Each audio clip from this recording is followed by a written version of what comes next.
ਵਾਹਿਗੁਰੂ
ਵਾਹਿਗੁਰੂ गुरु जी दी साजी नवाजी गुरु रूप गुरु प्यारी साध संगत जी। वाहिगुरु जी का खालसा वाहिगुरु जी की फतेह। गुरमुख प्यारिओ, जो आपां नूं सतगुरु गुरबाणी गुरु विच उपदेश बख्शिश कर रहे, सानूं समझाउंदे भी असीं इस लोक विच आउंदे हाँ वणज करन वास्ते, वपार करन वास्ते। और जिहड़े दा गुरसिख ने वो वणज करदे नाम दा, सच दा, ते वो फिर जदों इस लोक विच आउंदे शब्द द्वारा जिस शब्द नूं शब्द गुरु का नाम दिता है, उस शब्द द्वारा ये भव सागर नूं पार लंघ के इधर आउंदे, इधर आके वणज करते, व्यापार करते, तो फिर शब्द नूं पकड़ के फिर भव सागर तो पार होके अपने देश चले जाते। और जिन्हां उत्ते फिर मालक की किरपा हुंदी है, मेहर हुंदी, फिर वो परमात्मा नूं सिमरदे, ओहदी भगती करदी। सतगुरु फरमाउंदे, बनजारी सिख आवदी शब्द लगावन हार, जन नानक जिन को किरपा भई, तैन सेविया सिरजनहार। जिन्हां ते मालक की किरपा हुंदी, वो फिर वणज करते, व्यापार करते, वो फिर परमात्मा नूं सिमरदे, ओहदी बंदगी करते, भगती करते। और जिहड़े तां गुरसिख बनजारे, ਉਹ ਫਿਰ ਨਾਮ ਦਾ ਵਣਜ ਕਰਦੇ। ਨਾਮ ਦਾ ਵਣਜ ਕਿਵੇਂ ਹੁੰਦਾ, ਇਹ ਵਪਾਰ ਕਿਵੇਂ ਹੁੰਦਾ? ਅਤੇ ਇੱਕ ਜੀਵ ਨੇ ਜਿਹੜੇ ਵਣਜ ਵਪਾਰ ਕਰਦੇ ਕੱਚਾ, ਮਾਇਆ ਦਾ ਤ੍ਰੈ ਗੁਣਾਂ ਦਾ।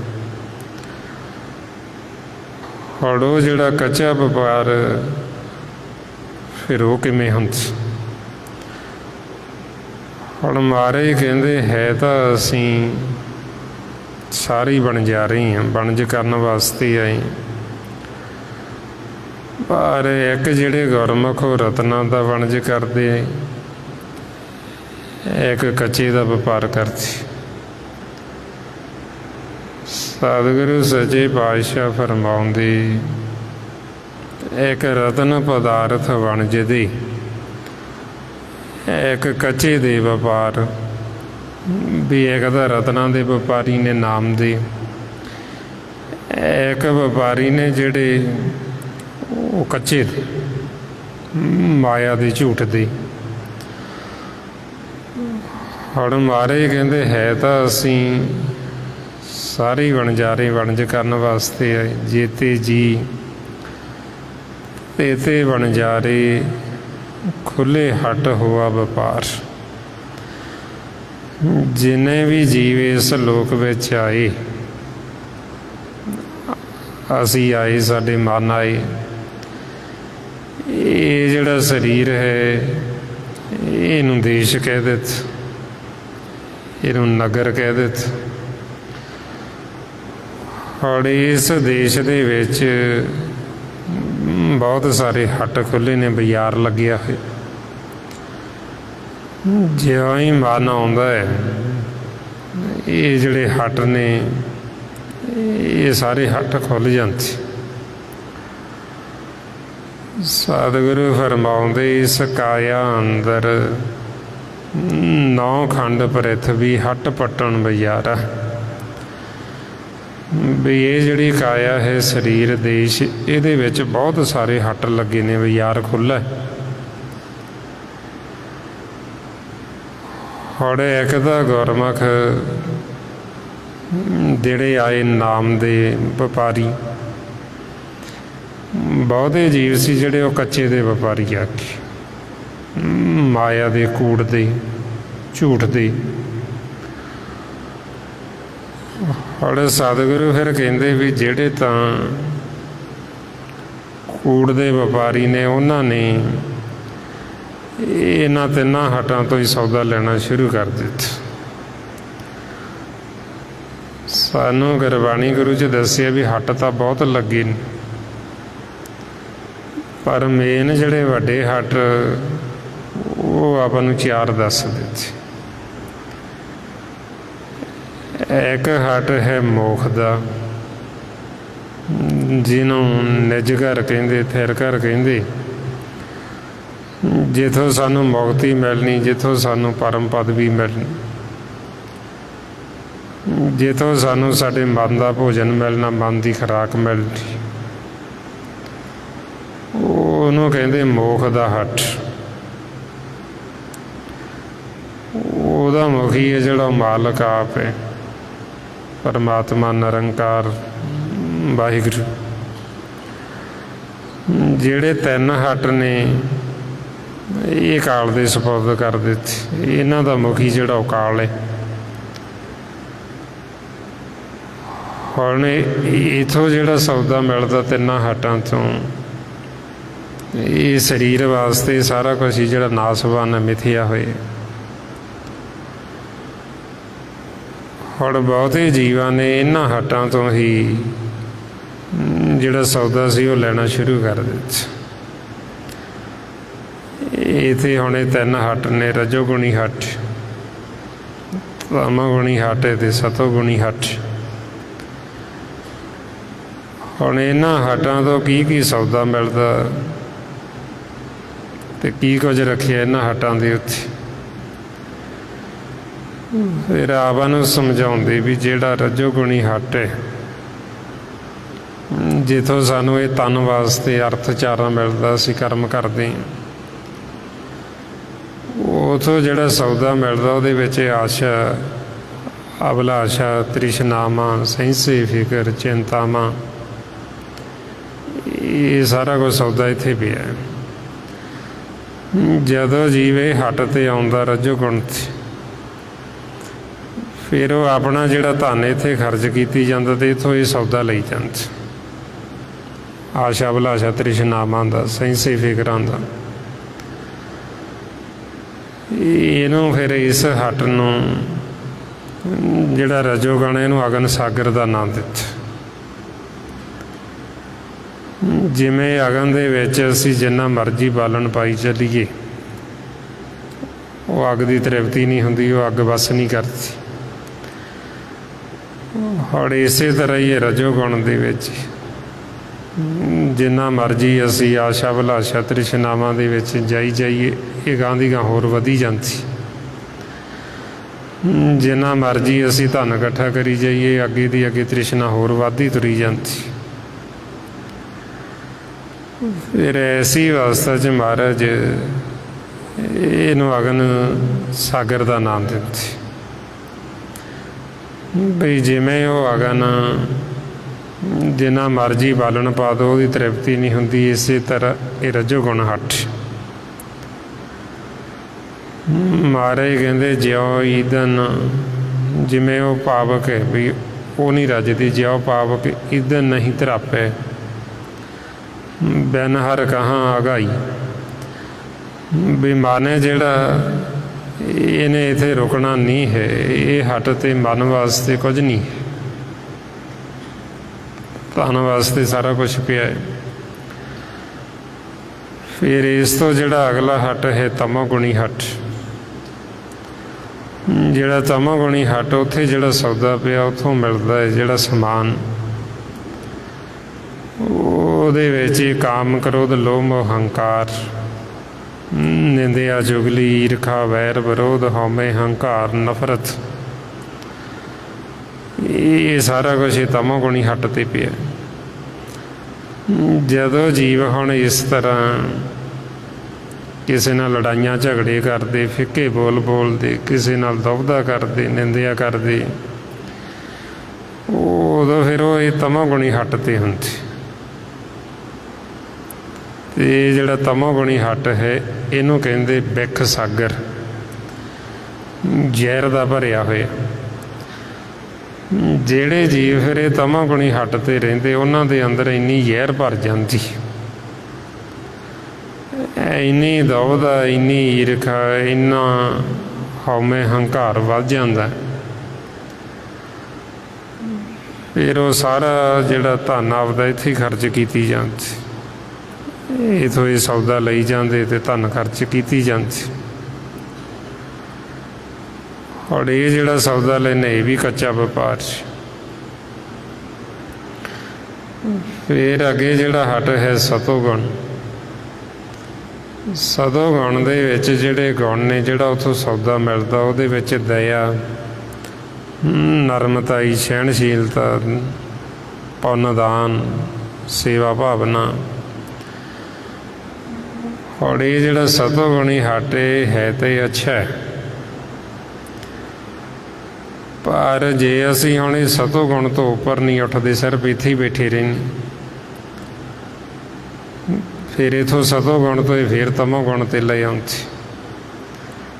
ਬਈ ਮੈਂ ਬਹੁਤ ਪੁੰਨਦਾਨ ਕਰਦਾ, ਮੈਂ ਬਹੁਤ ਸੇਵਾ ਕਰਦਾ, ਫਿਰ ਇੱਥੋਂ ਇਹ ਤਮੋਗੁਣੀ ਹੱਟ 'ਤੇ ਲਿਆ ਕੇ ਦੂਸਰੇ ਦੀ ਨਿੰਦਿਆ ਸ਼ੁਰੂ ਕਰਾ ਦਿੰਦੇ। ਫਿਰ ਇਸ ਵਾਸਤੇ ਮਹਾਰਾਜ ਕਹਿੰਦੇ ਇਹ ਜਿਹੜਾ ਸਤੋਗੁਣ ਹੈ, ਇਹ ਵੀ ਨਾਸਵਾਨ। ਹੁਣ ਇਹਨਾਂ ਤਿੰਨਾਂ ਤੋਂ ਜਿੰਨਾ ਵੀ ਸੌਦਾ ਮਿਲਦਾ ਹੈ, ਇਹਨੂੰ ਸਾਰੇ ਨੂੰ ਕਹਿੰਦੇ ਕੱਚਾ ਵਪਾਰ, ਵੀ ਇਹ ਤੋਂ ਕੱਚਾ ਮਾਲ ਖਰੀਦਦੇ। ਸਤਿਗੁਰੂ ਇਸ ਲਈ ਫਰਮਾਉਂਦੇ, ਰਾਜ ਵਿਨਾਸੀ ਪਾਮ ਵਿਨਾਸੀ ਸਾਤਕ ਭੀਵੇ ਨਾਦਾ, ਦ੍ਰਿਸ਼ਟ ਮਾਨ ਹੈ ਸਗਲ ਵਿਨਾਸੀ ਇੱਕ ਸਾਧ ਬਚਨ ਅਗਾਧਾ। ਵੀ ਇਹ ਰਜੋਗੁਣ, ਤਮੋਗੁਣ, ਸਤੋਗੁਣ, ਇਹ ਤਿੰਨੇ ਹੀ ਨਾਸਵਾਨ ਨੇ। ਇਹਨਾਂ ਤੋਂ ਜਿਹੜਾ ਸੌਦਾ ਮਿਲਦਾ ਸੌਦਾ ਵੀ ਨਾਸਵਾਨ। ਇਹ ਸਰੀਰ ਖਤਮ ਹੋ ਜਾਂਦਾ, ਇਹਦੇ ਨਾਲ ਹੀ ਇਹ ਸਾਰਾ ਕੁਛ ਇੱਥੇ ਖਤਮ ਹੋ ਜਾਂਦਾ। ਹੁਣ ਬਹੁਤੇ ਜੀਵ ਫਿਰ ਇਹ ਕੱਚਾ ਹੀ ਮਾਲ ਖਰੀਦੀ ਜਾਂਦੇ। ਇੱਥੋਂ ਇਹ 3 ਗੁਣਾਂ ਤੋਂ ਜੋ ਵੀ ਵਣਜ ਕਰਦੇ, ਵਪਾਰ ਕਰਦੇ, ਇਹ ਕੱਚਾ ਕਰਦੇ। ਜਿਉਂ ਹੀ ਇੱਧਰ ਆਉਂਦੇ ਵਿਚਾਰ ਲੈਣੇ ਸ਼ੁਰੂ ਕਰ ਦਿੰਦੇ ਫੁਰਨੇ, ਚਾਹੇ ਉਹ ਵਿਚਾਰ ਸਾਡੇ ਰਜੋਗੁਣੀ ਨੇ, ਚਾਹੇ ਤਮੋਗੁਣੀ ਨੇ, ਚਾਹੇ ਸਤੋਗੁਣੀ ਨੇ, ਹੈ ਤਾਂ ਵਿਚਾਰ ਹੀ ਨੇ।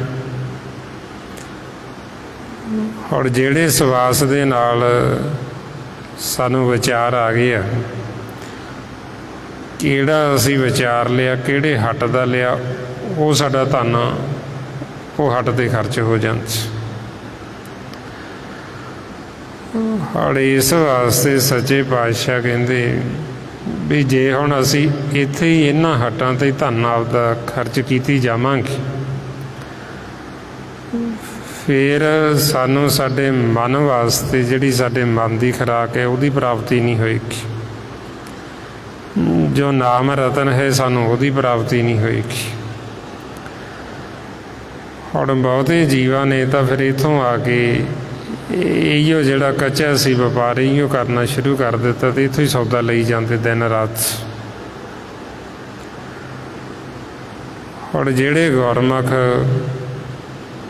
ਜਿਹੜੇ ਸਿੱਖ ਗੁਰੂ ਦੇ ਪਿਆਰੇ, ਜਦੋਂ ਉਹ ਵੀ ਇੱਧਰ ਆਉਂਦੇ ਫਿਰ ਉਹ ਚਾਹੁੰਦੇ ਵੀ ਸਾਨੂੰ ਨਾਮ ਰਤਨ ਦੀ ਪ੍ਰਾਪਤੀ ਹੋਵੇ। ਉਹ ਚਾਹੁੰਦੇ ਵੀ ਸਾਨੂੰ ਮਾਲਕ ਦੀ ਪ੍ਰਾਪਤੀ ਹੋਵੇ। ਫਿਰ ਉਹ ਪੁੱਛਦੇ ਵੀ ਉਹ ਜਿਹੜਾ ਹਰੀ ਦਾ ਹੱਟ ਹੈ, ਜਿਸ ਨੂੰ ਮੋਖ ਦਾ ਹੱਟ ਕਹਿੰਦੇ, ਵੀ ਉਹ ਕਿੱਥੇ? ਵੀ ਜਿੱਥੇ ਜਾ ਕੇ ਅਸੀਂ ਸੱਚਾ ਜਿਹੜਾ ਵਣਜ, ਸੱਚਾ ਵਪਾਰ, ਉੱਥੋਂ ਅਸੀਂ ਸੱਚਾ ਸੌਦਾ ਲੈ ਸਕੀਏ। ਫਿਰ ਜਿਹੜੇ ਹਰੀ ਦੇ ਸੰਤ ਫਿਰ ਉਹ ਦੱਸਦੇ ਵੀ ਜਿਸ ਹੱਟ ਦੀ ਤੁਸੀਂ ਗੱਲ ਕਰਦੇ ਹੋ ਉਹਦਾ ਮੋਖ ਦਾ ਹੱਟ ਹੈ, ਅਤੇ ਉਹ ਮੋਖ ਦੇ ਹੱਟ ਤੱਕ ਪਹੁੰਚਣ ਵਾਸਤੇ ਤੁਹਾਨੂੰ ਗੁਫਾ ਦੇ ਵਿੱਚ ਪ੍ਰਵੇਸ਼ ਹੋਣਾ ਪੈਣਾ ਅਤੇ ਗੁਫਾ ਲੰਘ ਕੇ ਜਾਣਾ ਪੈਣਾ। ਔਰ ਉਹ ਫਿਰ ਸਿੱਖ ਪੁੱਛਦੇ ਵੀ ਉਹ ਗੁਫਾ ਕਿਹੜੀ ਹੈ? ਫਿਰ ਦੱਸਦੇ ਵੀ ਇਹ ਜਿਹੜਾ ਸਰੀਰ ਹੈ ਸਾਡਾ, ਇਹਨੂੰ ਗੁਫਾ ਦਾ ਨਾਮ ਦਿੱਤਾ। ਇਹ ਗੁਫਾ ਦੇ ਵਿੱਚ ਜਿਹੜਾ ਵਾਜਾ ਵੱਜਦਾ ਹੈ, ਪਾਉਣ ਦਾ ਵਾਜਾ ਵੱਜਦਾ, ਜੋ ਮਾਰੇ ਫਰਮਾਉਂਦੇ ਹਰ ਜੀਓ ਗੁਫਾ ਅੰਦਰ ਰੱਖ ਕੇ ਵਾਜਾ ਪਾਉਣ ਵਜਾਇਆ। ਵੀ ਇਹ ਗੁਫਾ ਹੈ ਜਿਹੜੀ ਸਰੀਰ, ਇਹਦੇ ਵਿੱਚ ਵਾਜਾ ਪਾਉਣ ਦੁਆਰਾ ਵੱਜਦਾ। ਜਿਹੜਾ ਆਪਾਂ ਬੋਲਦੇ ਹਾਂ ਇਹ ਵਾਜਾ ਵੱਜਦਾ, ਅਤੇ ਜੇ ਸਵਾਸ ਆਉਂਦੇ ਤਾਂ ਸਾਨੂੰ ਤਾਂਹੀਓ ਵਾਜਾ ਵੱਜਦਾ। ਜੇ ਸਵਾਸ ਨਾ ਆਉਣ ਤਾਂ ਵਾਜਾ ਬੰਦ ਹੋ ਜਾਂਦਾ, ਫਿਰ ਨਹੀਂ ਵੱਜਦਾ। ਹੁਣ ਉਹ ਫਿਰ ਆਪਾਂ ਨੂੰ ਸਮਝਾਉਂਦੇ ਵੀ ਇਹ ਜਿਹੜਾ ਸਰੀਰ ਇਹ ਗੁਫਾ ਹੈ, ਤੁਸੀਂ ਇਹ ਗੁਫਾ ਦੇ ਅੰਦਰ ਪ੍ਰਵੇਸ਼। ਹੁਣ ਇਹ ਗੁਫਾ ਦੇ ਅੰਦਰ ਅਸੀਂ ਪ੍ਰਵੇਸ਼ ਨਾ ਹੋ ਜਾਈਏ, ਅਸੀਂ ਮੋਖ ਦੇ ਹੱਟ 'ਤੇ ਨਾ ਚਲੇ ਜਾਈਏ, ਉਹਦੇ ਵਾਸਤੇ ਫਿਰ ਇਸ ਲੋਕ ਦੇ ਜਿਹੜੇ ਜਰਨੈਲ ਨੇ, ਕਾਮ, ਕ੍ਰੋਧ, ਲੋਭ, ਮੋਹ, ਹੰਕਾਰ, ਉਹਨਾਂ ਨੇ ਇਹ ਗੁਫਾ ਦੇ ਦਰ ਦੇ ਅੱਗੇ ਅੱਗ ਬਾਲ ਦਿੱਤੀ ਵੀ ਇਹ ਕਿਤੇ ਗੁਫਾ ਦੇ ਵਿੱਚ ਪ੍ਰਵੇਸ਼ ਹੀ ਨਾ ਹੋ ਜਾਣ, ਕਿਤੇ ਅੰਦਰ ਹੀ ਨਾ ਵੜ ਜਾਣ। ਇਹਨਾਂ ਦੇ ਜਿਹੜਾ ਦਰ ਹੈ ਅੰਦਰ ਪ੍ਰਵੇਸ਼ ਹੋਣ ਦਾ, ਉਹਦੇ ਮੂਹਰੇ ਅੱਗ ਬਾਲ ਦਿੱਤੀ। ਹੁਣ ਮਹਾਰਾਜ ਦੱਸਦੇ ਵੀ ਗੁਫਾ ਦੇ ਅੰਦਰ ਪ੍ਰਵੇਸ਼ ਹੋਣ ਦਾ ਜਿਹੜਾ ਦਰ ਹੈ ਉਹ ਹੈ ਸਾਡਾ ਮੁੱਖ। ਹੁਣ ਇਹਨਾਂ ਨੇ ਕੀ ਕੀਤਾ, ਇਹਨਾਂ ਨੇ ਮਨਮੁੱਖ ਦੇ ਮੁੱਖ ਦੇ ਵਿੱਚ ਅੱਗ ਬਾਲ ਦਿੱਤੀ। ਇਹ ਦੀਵਾਰ ਦੇ ਅੱਗੇ ਅੱਗ ਬਾਲੀ ਹੋਈ ਵੀ ਜਦੋਂ ਇਹ ਮੁੱਖ ਦੁਬਾਰਾ ਬੋਲਣ, ਇਹ ਫਿੱਕਾ ਹੀ ਬੋਲਣ, ਇਹ ਮਾੜੇ ਵਚਨ ਹੀ ਬੋਲਣ। ਜਦੋਂ ਇਹ ਬੋਲਣ ਮੁੱਖ ਦੇ ਵਿੱਚੋਂ, ਇਹ ਅਗਨ ਹੀ ਕੱਢਣ, ਅੱਗ ਹੀ ਕੱਢਣ, ਵੀ ਇਹਨਾਂ ਦੇ ਮੁੱਖ ਦੇ ਵਿੱਚੋਂ ਕੋਈ ਅੱਛਾ ਵਚਨ ਨਾ ਨਿਕਲੇ। और इस वास्ते इन्होंने फिर मुख दे अगे अग बाल दी। महाराज सच्चे पातशाह फरमाउंदे ने, नाम मोला प्रीत न तिन स्यों, पर निंदा हतकारी, शाबर वांद सवारे, तरण को दवारे पावक जारे। भी इन्होंने दवार दे अगे अग बाल दी भी ताकि इथों दी अंदर बढ़ ना सकन, प्रवेश ना हो सकन। और जिहड़े मनमुख ने उन्हां दे मुख दे विच अग बाली हुई। तुसीं देखोगे भी जदों बोलणगे वो फिक्का ही बोलणगे, माड़ा ही बोलणगे। उन्हां दे मुख दे विच ऐसी इन्हां ने अग रखी है, दीवार दे अगे अग बाली है भी ये चंगा ना बोल सकन, ये मिठा ना बोलने, प्यारा ना बोलने, फिक्के बोल ही बोलन। और जद तक साडे दीवार दे अगे अग बली है, असीं ये गुफा दे अंदर प्रवेश नहीं हो सकते, ते अंदर नहीं वड़ सकते। और आपां नूं गुरमख कहंदे भी गुफा दे विच प्रवेश होवो। जे तुसीं घर जाना फिर आपां नूं दसदे भी ये अग बुझाउण वास्ते तुसीं जिहड़ा हुण सिमरन कर। जदों हुण आपां इह सिमरन करदे हां सास गिरास, जिहड़ी ये साडे मुख दे दीवार दे अगे अग बली हुंदी, फिर इहदे नाल इह अग बुझ जांदी।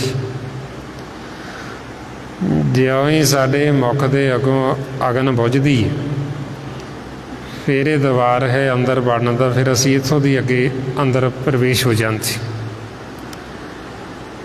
जदों असीं अंदर प्रवेश होवांगे फिर आपां नूं दसदे भी अगे जदों जिउं ही असीं प्रवेश होना ते ये पौण तत्त आ जाना।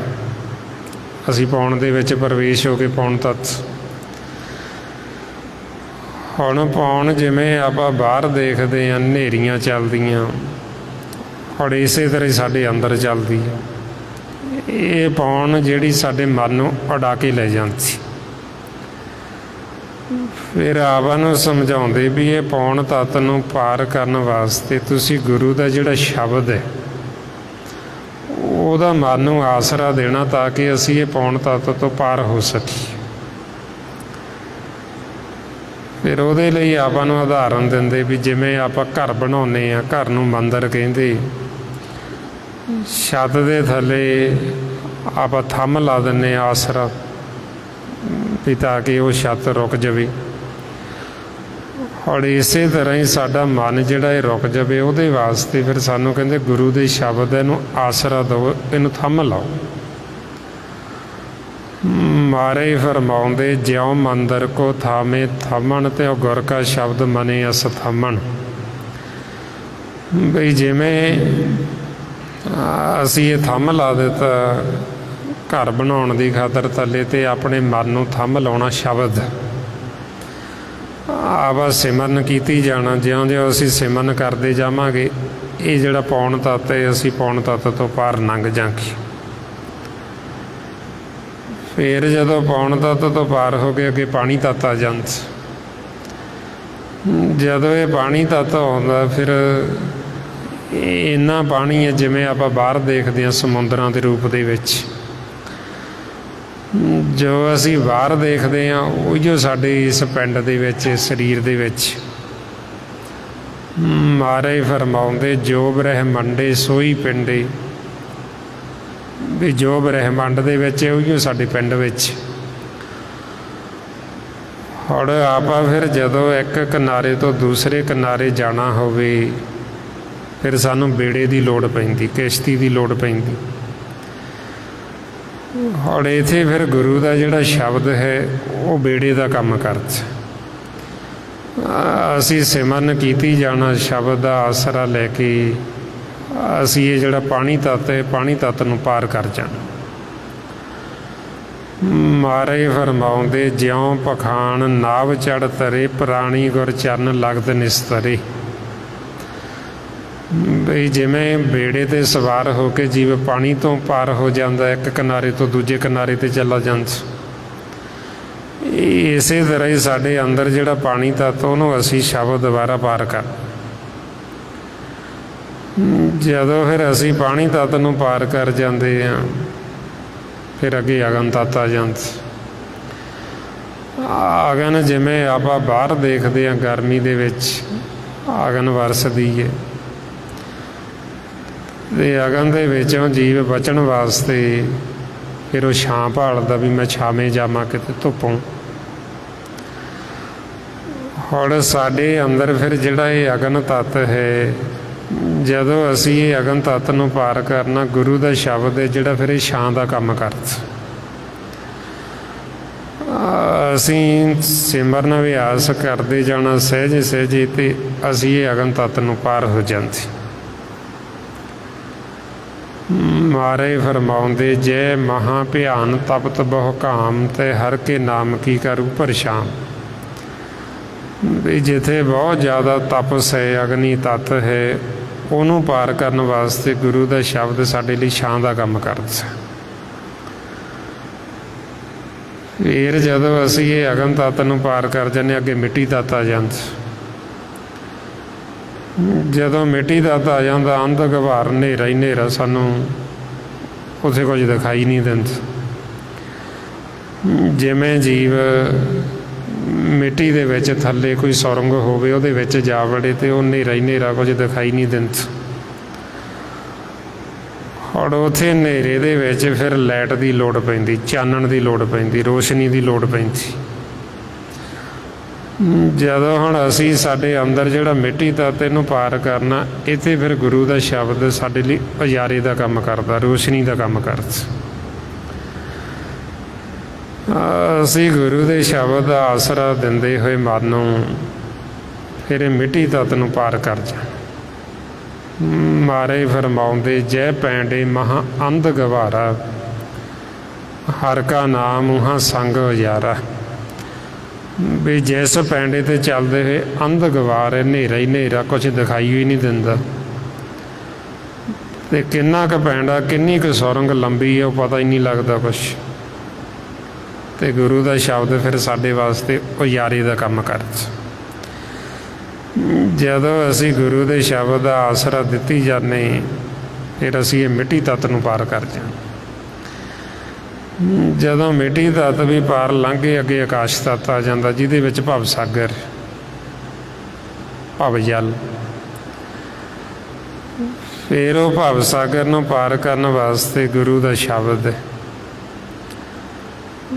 ਫਿਰ ਉਹ ਆਕਾਸ਼ ਤੱਤ ਜਿਹੜਾ ਉਹ ਪੈਂਡਾ ਇੰਨਾ ਲੰਮਾ, ਜਿਵੇਂ ਹੁਣ ਆਪਾਂ ਉੱਪਰ ਨੂੰ ਆਕਾਸ਼ ਨੂੰ ਦੇਖੀਏ ਅਤੇ ਕਿੰਨਾ ਕੁ ਆਪਾਂ ਨੂੰ ਦੱਸ, ਜਿੱਥੇ ਤੱਕ ਆਪਣੀ ਦ੍ਰਿਸ਼ਟੀ ਜਾਂਦੀ, ਵੀ ਕਿੰਨਾ ਕੁ ਲੰਮਾ, ਕਿੰਨਾ ਕੁ ਚੌੜਾ ਹੈ, ਸਾਨੂੰ ਪਤਾ ਹੀ ਨਹੀਂ, ਕੋਈ ਹਿਸਾਬ ਕਿਤਾਬ ਅਸੀਂ ਲਾ ਹੀ ਨਹੀਂ ਸਕਦੇ। ਔਰ ਇਸੇ ਤਰ੍ਹਾਂ ਹੀ ਸਾਡੇ ਅੰਦਰ ਜਿਹੜਾ ਆਕਾਸ਼ ਤੱਤ ਹੈ, ਫਿਰ ਉਹ ਆਕਾਸ਼ ਤੱਤ ਨੂੰ ਜਦੋਂ ਅਸੀਂ ਪਾਰ ਕਰਨਾ, ਉਹ ਕਿੰਨਾ ਕੁ ਪੈਂਡਾ ਲੰਬਾ, ਵੀ ਜਿਹੜੇ ਕਿੰਨੇ ਕੁ ਕੋਹ ਨੇ ਉਹ ਨਾਪੇ ਨਹੀਂ ਜਾ ਸਕਦੇ, ਮਿਣੇ ਨਹੀਂ ਜਾ ਸਕਦੇ।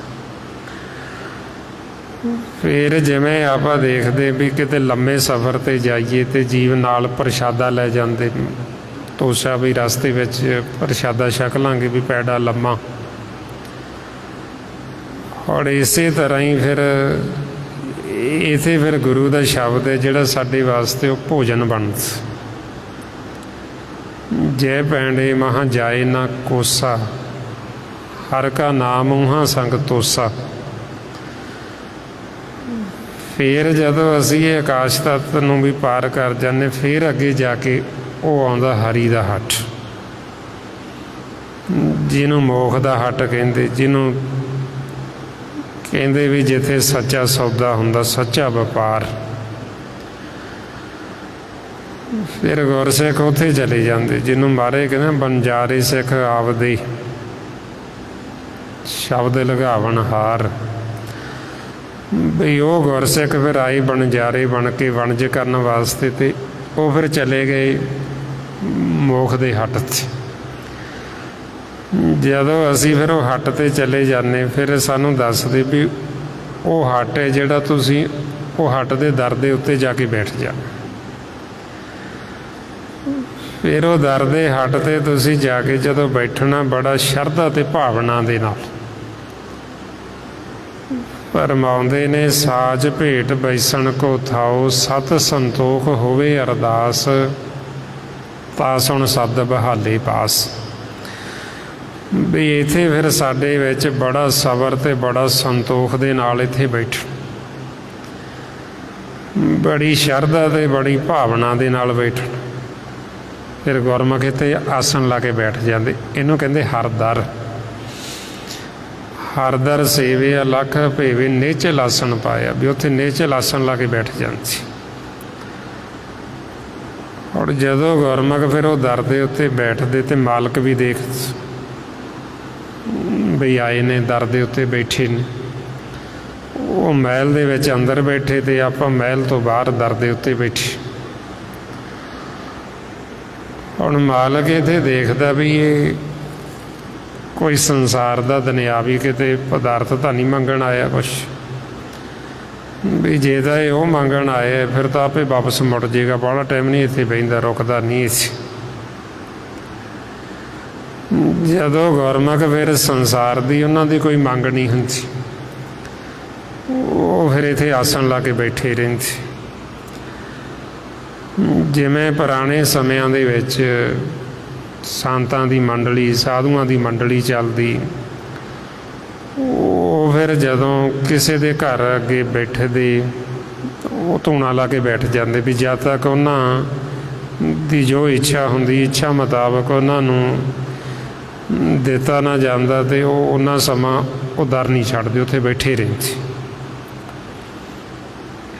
ਹੁਣ ਇਸੇ ਤਰ੍ਹਾਂ ਹੀ ਫਿਰ ਇੱਥੇ ਗੁਰਮੁਖ ਜਿਹੜੇ ਜਦ ਤੱਕ ਮਾਲਕ ਦਰ ਨਹੀਂ ਖੋਲ੍ਹਦਾ, ਉਹ ਦਰ 'ਤੇ ਬੈਠੇ ਰਹਿੰਦੇ। ਫਿਰ ਉਦੋਂ ਕਹਿੰਦੇ ਵੀ ਇਹਨਾਂ ਨੂੰ ਭਗਤੀ ਦਾ ਭੇਤ ਆ ਗਿਆ, ਸੋਝੀ ਆ ਗਈ ਇਹਨਾਂ ਨੂੰ ਵੀ ਇਹ ਸਾਧੂ ਨੇ। ਹੁਣ ਇਹ ਖਜ਼ਾਨੇ ਦੀ ਪ੍ਰਾਪਤੀ ਕਰ ਲੈਣਗੇ ਨਾਮ ਦੀ, ਸਤਿਗੁਰੂ 'ਚ। ਮਾਰੇ ਫਰਮਾਉਂਦੇ ਸਾਧੂ ਹੋਏ, ਸੋ ਭਗਤ ਪਛਾਣੇ, ਹਰ ਲਏ ਖਜ਼ਾਨੇ ਪਾਈ। ਹੁਣ ਜਦੋਂ ਫਿਰ ਇੱਥੇ ਗੁਰਮੁਖ ਬਹਿੰਦੇ ਦਰ ਦੇ ਉੱਤੇ ਅਤੇ ਬੈਠੇ ਰਹਿੰਦੇ, ਆਵਾਜ਼ ਦਿੱਤੀ ਜਾਂਦੀ, ਸਿਮਰਨ ਕੀਤੀ ਜਾਂਦੀ। ਅਤੇ ਜਦੋਂ ਸਿਮਰਨ ਕੀਤੀ ਜਾਂਦੇ, ਆਵਾਜ਼ ਦਿੱਤੀ ਜਾਂਦੀ, ਫਿਰ ਉਹ ਦਰ ਨਹੀਂ ਛੱਡਦੇ, ਕਿਉਂਕਿ ਗੁਰੂ ਸਾਨੂੰ ਇਹ ਸਿੱਖਿਆ ਦਿੰਦਾ ਹੈ ਵੀ ਜਦੋਂ ਤੁਸੀਂ ਦਰ 'ਤੇ ਜਾ ਕੇ ਬੈਠਣਾ, ਤੁਸੀਂ ਦਰ 'ਤੇ ਜਾ ਕੇ ਕੂਕਣਾ, ਆਵਾਜ਼ ਦੇਣੀ। ਮਾਲਕ ਮਹਿਲ ਦੇ ਵਿੱਚ ਸੁਣਦਾ ਹੈ, ਤੁਸੀਂ ਦਰ ਨਾ ਛੱਡਿਓ, ਜਾਂ ਤਾਂ ਤੁਹਾਨੂੰ ਉੱਥੇ ਝਿੜਕ ਦੇ ਦੇਗਾ ਅਤੇ ਜਾਂ ਤੁਹਾਨੂੰ ਦਰ ਖੋਲ੍ਹ ਕੇ ਅੰਦਰ ਬੁਲਾ ਲਏਗਾ, ਤੁਹਾਨੂੰ ਪੁੱਛੇਗਾ ਵੀ ਦੱਸੋ ਕੀ ਚਾਹੀਦਾ। ਪਰ ਤੁਸੀਂ ਉਹ ਦਰ ਨਾ ਛੱਡਿਓ, ਜੇ ਤੁਹਾਨੂੰ ਝਿੜਕ ਵੀ ਦੇਵੇ ਫਿਰ ਵੀ ਦਰ 'ਤੇ ਬੈਠੇ। ਮਾਰੇ ਫਰਮਾਉਂਦੇ ਨੇ, ਜੇ ਦਰ ਮੰਗਤ ਕੂਕ ਕਰੇ, ਮਹਿਲੀ ਖਸਮ ਸੁਣੇ, ਭਾਵੇਂ ਧੀਰਗ ਭਾਵੇਂ ਧੱਕੇ, ਇੱਕ ਵਡਾਈ ਦੇ। ਜਿਵੇਂ ਹੁਣ ਆਪਾਂ ਸੰਸਾਰ 'ਚ ਦੇਖਦੇ ਹਾਂ ਵੀ ਕਈ ਵਾਰ ਜੀਵ ਦੇ ਘਰੇ ਮੰਗ ਤਾਂ ਕੁਝ ਮੰਗਣ ਵਾਸਤੇ ਆਉਂਦਾ ਹੈ। ਉਹ ਜੀਵ ਪਹਿਲਾਂ ਉਹ ਖਿਆਲ ਨਹੀਂ ਕਰਦੇ ਵੀ ਚਲੋ ਕੋਈ ਨਹੀਂ, ਆਪੇ ਅੱਗੇ ਟੱਪ ਜੂਗਾ, ਚਲੇ ਜਾਓ। ਉਹ ਫਿਰ ਵੀ ਜੇ ਦਰ ਨਹੀਂ ਛੱਡਦਾ, ਉਹ ਆਵਾਜ਼ ਦਿੱਤੀ ਜਾਂਦੀ, ਉਹ ਫਿਰ ਜੀਵ ਕਹਿੰਦੇ ਵੀ ਕੋਈ ਨਹੀਂ, ਅੱਗੇ ਟੱਪ ਜਾਓ, ਫਿਰ ਨਹੀਂ ਜਾਂਦਾ।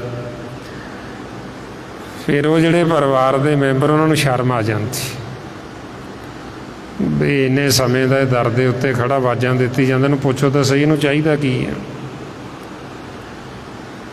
ਔਰ ਇਸੇ ਤਰ੍ਹਾਂ ਹੀ ਜਦੋਂ ਅਸੀਂ ਫਿਰ ਉਹ ਦਰ ਨਹੀਂ ਛੱਡਦੇ, ਅਸੀਂ ਦਰ ਦੇ ਉੱਤੇ ਬੈਠੇ ਰਹਿੰਦੇ ਹਾਂ, ਆਵਾਜ਼ਾਂ ਦਿੱਤੀ ਜਾਂਦੀ,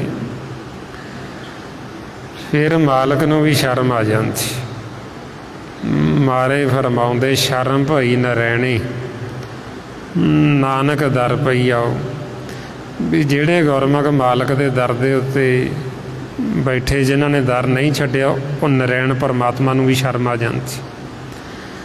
ਵੀ ਇਹਨਾਂ ਨੂੰ ਪੁੱਛੀਏ ਤਾਂ ਸਹੀ, ਇਹਨਾਂ ਨੂੰ ਚਾਹੀਦਾ ਕੀ ਹੈ, ਕੀ ਕਰਨ ਵਾਸਤੇ ਹੈ।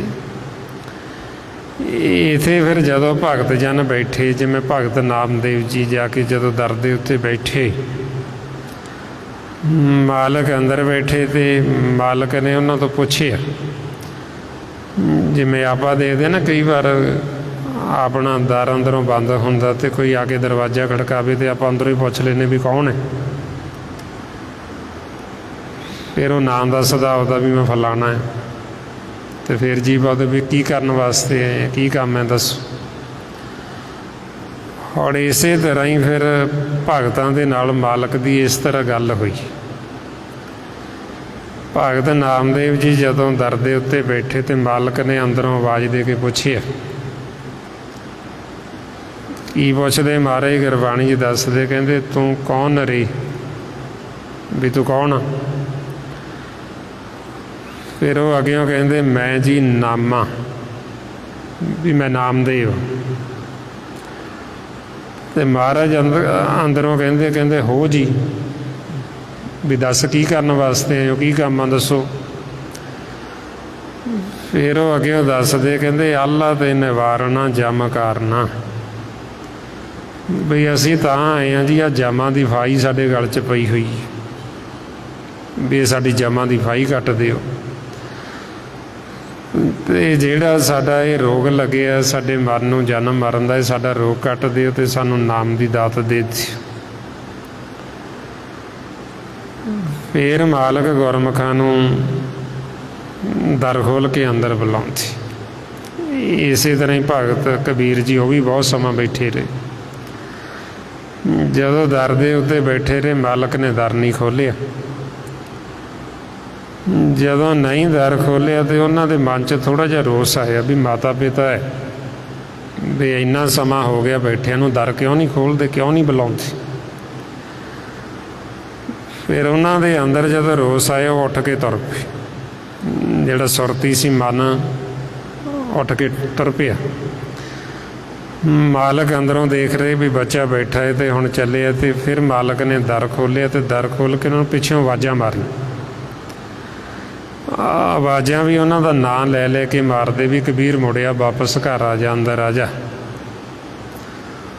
ਉਹ ਫਿਰ ਮਹਾਰਾਜ ਇਸੇ ਤਰ੍ਹਾਂ ਹੀ ਦੱਸਦੇ ਉੱਥੇ, ਕਹਿੰਦੇ ਕਬੀਰ ਮਨ ਨਿਰਮਲ ਭਇਆ ਜੈਸਾ ਗੰਗਾ ਨੀਰ, ਪਾਛੇ ਲਾਗੇ ਹਰ ਫਿਰੇ ਕਹਿਤ ਕਬੀਰ ਕਬੀਰ, ਵੀ ਮਾਲਕ ਪਿੱਛੇ ਲਾ ਕੇ ਤੁਰ ਪਏ। ਔਰ ਇਸੇ ਤਰ੍ਹਾਂ ਹੀ ਜਦੋਂ ਫਿਰ ਗੁਰਮੁਖ ਇਹਦੇ ਦਰ ਦੇ ਉੱਤੇ ਬੈਠੇ ਰਹਿੰਦੇ, ਦਰ ਨਹੀਂ ਛੱਡਦੇ, ਤੇ ਮਾਲਕ ਫਿਰ ਦਰ ਖੋਲ੍ਹ ਕੇ ਅੰਦਰ ਬੁਲਾ ਲੈਂਦੇ। ਜਿਸ ਨੂੰ ਮਹਾਰਾਜ ਕਹਿੰਦੇ ਖੋਲ ਕਵਾਰਾ ਮਹਿਲ ਬੁਲਾਇਆ, ਵੀ ਕਬਾੜ ਖੋਲ੍ਹ ਕੇ, ਦਰ ਖੋਲ੍ਹ ਕੇ ਮਾਲਕ ਨੇ ਅੰਦਰ ਬੁਲਾ ਲਏ ਵੀ ਆ ਜਾਓ, ਲੰਘਿਓ। ਜਦੋਂ ਗੁਰਸਿੱਖ ਫਿਰ ਅੰਦਰ ਜਾਂਦੇ ਤੇ ਫਿਰ ਉਹ ਪੁੱਛਦੇ ਵੀ ਹਾਂਜੀ ਕਿਵੇਂ ਆਏ ਹੋ ਦੱਸੋ। ਫਿਰ ਗੁਰਮੁਖਾਂ ਨੇ ਆਖਿਆ, ਗੁਰਸਿੱਖਾਂ ਨੇ, ਵੀ ਅਸੀਂ ਪਰਦੇਸ ਦੇ ਵਿੱਚੋਂ ਆਏ।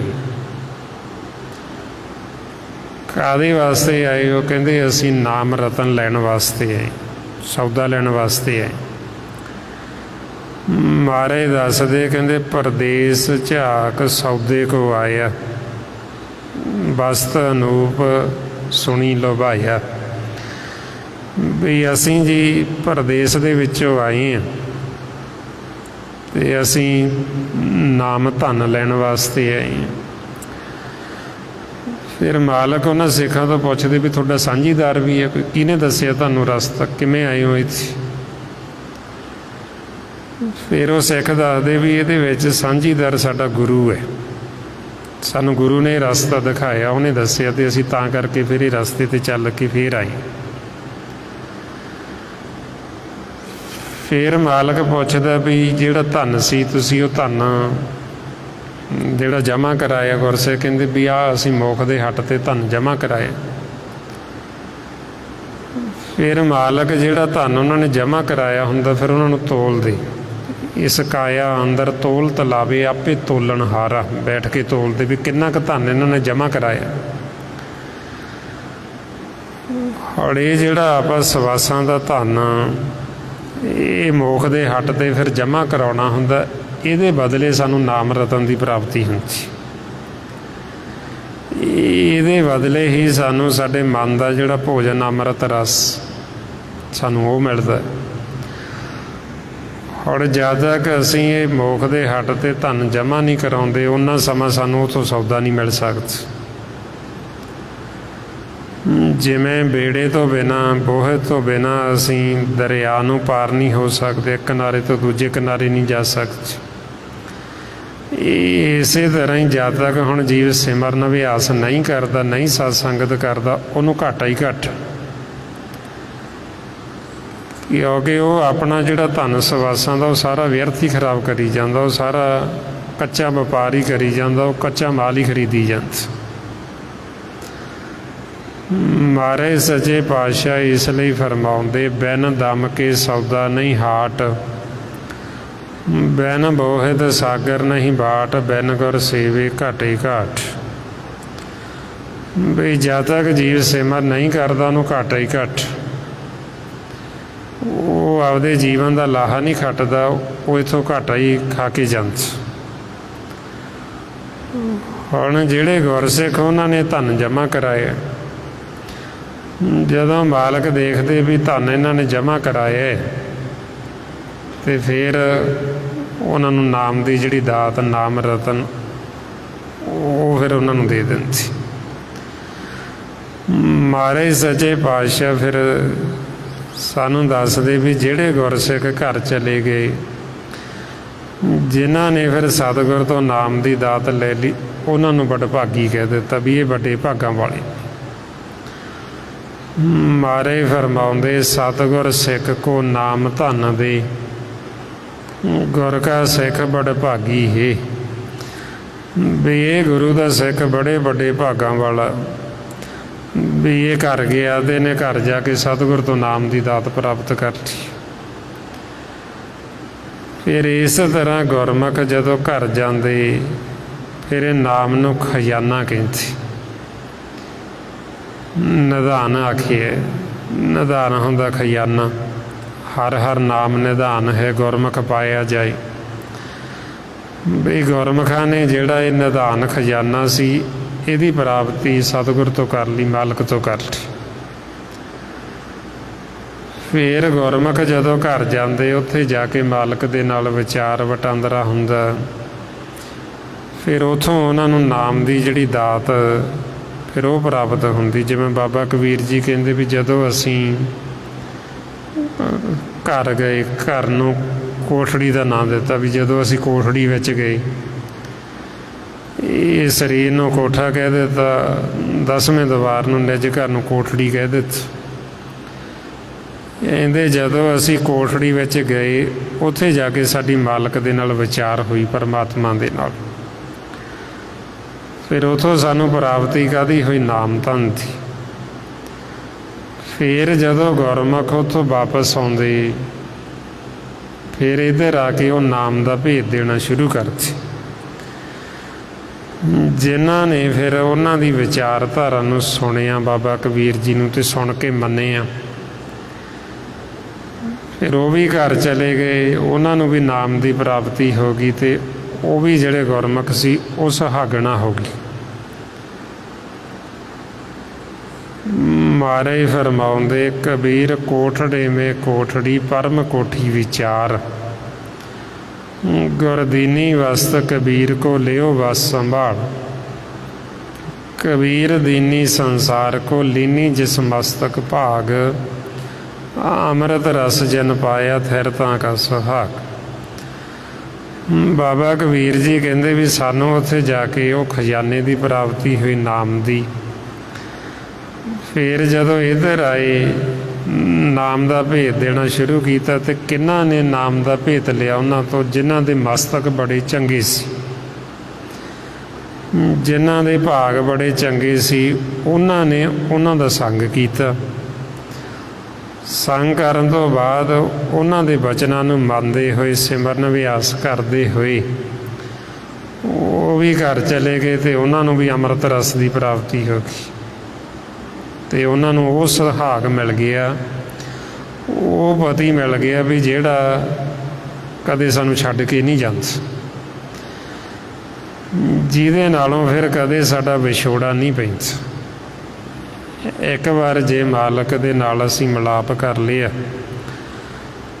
ਉਹ ਸਾਡੇ ਉੱਤੇ ਟੁੱਟ ਕੇ ਉਹਨੇ ਸਾਨੂੰ ਆਪਦੇ ਨਾਲ ਮਿਲਾ ਲਿਆ ਅਤੇ ਫਿਰ ਉਹ ਸਾਨੂੰ ਛੱਡ ਕੇ ਕਦੇ ਜਾਂਦਾ ਹੀ ਨਹੀਂ। ਮਾਰੇ ਫਰਮਾਉਂਦੇ ਸਖੀ ਵਸ ਆਇਆ ਫਿਰ ਛੋੜ ਨਾ ਜਾਈ। ਇਹ ਰੀਤ ਭਲੀ ਭਗਵੰਤੇ ਵੀ ਇਹ ਮਾਲਕ ਦਾ ਸੁਭਾਅ ਹੈ ਪਰਮਾਤਮਾ 'ਚ। ਜਿਨ੍ਹਾਂ ਨੂੰ ਮਾਲਕ ਨੇ ਆਪਦੇ ਨਾਲ ਮਿਲਾ ਲਿਆ ਫਿਰ ਉਹਨਾਂ ਨੂੰ ਕਦੇ ਵੀ ਨਹੀਂ ਛੱਡ ਕੇ ਜਾਂਦਾ, ਉਹਨਾਂ ਨੂੰ ਪਾਸੇ ਹੁੰਦਾ ਹੀ ਨਹੀਂ ਉਹਨਾਂ 'ਚ। ਮਹਾਰਾਜ ਇਸ ਲਈ ਫਰਮਾਉਂਦੇ ਨਾਨਕ ਗੁਰਮੁਖ ਮਿਲ ਰਹੀਏ ਫਿਰ ਵਿਛੋੜਾ ਕਦੇ ਨਾ ਹੋਏ। ਵੀ ਜਿਹੜੇ ਗੁਰਮੁਖ ਪਰਮਾਤਮਾ ਨੂੰ ਜਾ ਮਿਲੇ, ਜਿਹੜੇ ਘਰ ਚਲੇ ਗਏ, ਉਹਨਾਂ ਦਾ ਕਦੇ ਵੀ ਨਹੀਂ ਵਿਛੋੜਾ ਪੈਂਦਾ, ਉਹ ਵਿਛੜਦੇ ਹੀ ਨਹੀਂ ਮਾਲਕ 'ਚ। ਕਿਉਂਕਿ ਐਸੀ ਕੋਈ ਥਾਂ ਨਹੀਂ ਜਿੱਥੇ ਪਰਮਾਤਮਾ ਨਹੀਂ, ਅਤੇ ਇਸ ਕਰਕੇ ਉਹ ਹਰ ਸਮੇਂ ਮਾਲਕ ਦੇ ਸਨਮੁਖ ਹੀ ਰਹਿੰਦੇ ਅਤੇ ਉਹਨਾਂ ਦਾ ਮਿਲਾਪ ਹੀ ਰਹਿੰਦਾ। ਉਹ ਅੰਦਰ ਵੀ ਮਾਲਕ ਨੂੰ ਦੇਖਦੇ, ਬਾਹਰ ਵੀ ਮਾਲਕ ਨੂੰ ਦੇਖਦੇ। ਇਸ ਵਾਸਤੇ ਫਿਰ ਕਹਿੰਦੇ ਵੀ ਅਸੀਂ ਉਹ ਪਤੀ ਲੱਭ ਲਿਆ, ਉਹ ਪਤੀ ਪਾ ਲਿਆ ਵੀ ਜਿਹੜਾ ਕਦੇ ਜੰਮਦਾ ਮਰਦਾ ਨਹੀਂ, ਜਿਹੜਾ ਸਾਨੂੰ ਕਦੇ ਕਿਤੇ ਛੱਡ ਕੇ ਨਹੀਂ ਜਾਂਦਾ। ਮਹਾਰਾਜ ਸੱਚੇ ਪਾਤਸ਼ਾਹ ਇਸ ਲਈ ਫਰਮਾਉਂਦੇ ਵਿਆਹ ਹੋਆ ਮੇਰੇ ਬਾਬਲਾ ਗੁਰਮੁਖੇ ਹਰ ਪਾਇਆ। ਅਗਿਆਨ ਅੰਧੇਰਾ ਕੱਟਿਆ ਗੁਰ ਗਿਆਨ ਪ੍ਰਚੰਡ ਬੁਲਾਇਆ। ਵੀ ਸਾਡੇ ਅੰਦਰ ਜਿਹੜਾ ਅਗਿਆਨਤਾ ਦਾ ਹਨੇਰਾ ਸੀ ਉਹ ਸਾਰਾ ਖਤਮ ਹੋ ਗਿਆ ਅਤੇ ਉਹ ਪਤੀ ਉਹ ਪਰਮੇਸ਼ਰ ਪਾ ਲਿਆ। ਅਕਾਲ ਮੂਰਤ ਬਰ ਪਾਇਆ ਅਬਨਾਸੀ, ਨਾ ਕਦੇ ਮਰੇ ਨਾ ਜਾਇਆ। ਵਿਆਹ ਹੋਆ ਮੇਰੇ ਬਾਬਲਾ ਗੁਰਮੁਖੀ ਹਰ ਪਾਇਆ। ਉਹ ਉਦੋਂ ਕਹਿੰਦੇ ਵੀ ਇਹਨਾਂ ਦਾ ਵਿਆਹ ਹੋ ਗਿਆ ਅਤੇ ਇਹਨਾਂ ਨੇ ਉਹ ਵਰ ਲੱਭ ਲਿਆ, ਉਹ ਪਤੀ ਪਰਮੇਸ਼ਰ ਪਾ ਲਿਆ ਵੀ ਜਿਹੜਾ ਹੁਣ ਕਦੇ ਵੀ ਛੱਡ ਕੇ ਨਹੀਂ ਜਾਏਗਾ, ਜਿਹਦੇ ਨਾਲੋਂ ਕਦੇ ਵੀ ਸਾਡਾ ਫਿਰ ਵਿਛੋੜਾ ਨਹੀਂ ਪੈਂਦਾ। ਫਿਰ ਆਪਾਂ ਮਾਲਕ ਦੇ ਵਿੱਚ ਹੀ ਸਮਾ ਜਾਂਦੇ ਅਤੇ ਤਾਂ ਉਹਨਾਂ ਨੂੰ ਕਹਿੰਦੇ ਸਦਾ ਸੁਹਾਗਣਾ। ਜਿਵੇਂ ਅੱਗੇ ਬਜ਼ੁਰਗ ਬੀਬੀਆਂ ਕਿਸੇ ਦੇ ਪੈਰੀਂ ਹੱਥ ਲਾਈਏ ਨਾ ਅਤੇ ਉਹ ਬੱਚੀ ਨੂੰ ਕਹਿੰਦੀ ਸਦਾ ਸੁਹਾਗਣ ਰਹਿ।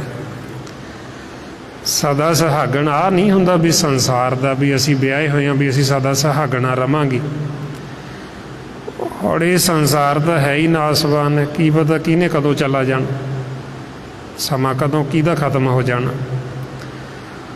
ਸਦਾ ਸੁਹਾਗਣ ਹੁੰਦਾ ਵੀ ਤੇਰਾ ਪਤੀ ਨਾਲ ਮਿਲਾਪ ਹੋ ਜੇ ਪਰਮੇਸ਼ਰ ਦੇ ਨਾਲ, ਵੀ ਜਦੋਂ ਤੇਰਾ ਮਾਲਕ ਨਾਲ ਮਿਲਾਪ ਹੋ ਗਿਆ ਅਤੇ ਤੂੰ ਸਦਾ ਸੁਹਾਗਣ ਹੋਊਗੀ। ਫਿਰ ਉਹ ਪਤੀ ਨੇ ਤੈਨੂੰ ਕਦੇ ਛੱਡ ਕੇ ਜਾਣਾ ਹੀ ਨਹੀਂ ਕਿਤੇ, ਫਿਰ ਤੂੰ ਉਹਦਾ ਹੀ ਰੂਪ ਹੋ ਜਾਣਾ ਅਤੇ ਉਹਦੇ ਵਿੱਚ ਹੀ ਸਮਾ ਜਾਣਾ। ਇਸ ਕਰਕੇ ਕਹਿੰਦੇ ਵੀ ਗੁਰਮੁਖ ਜਿਹੜੇ ਉਹ ਸਦਾ ਸੁਹਾਗਣਾ ਨੇ।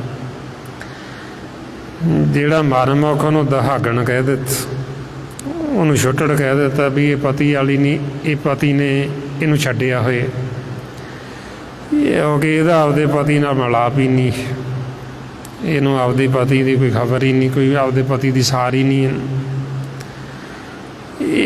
ਇਸ ਵਾਸਤੇ ਫਿਰ ਸੱਚੇ ਪਾਤਸ਼ਾਹ ਸਮਝਾਉਂਦੇ ਵੀ ਜਿਹੜੇ ਗੁਰਸਿੱਖ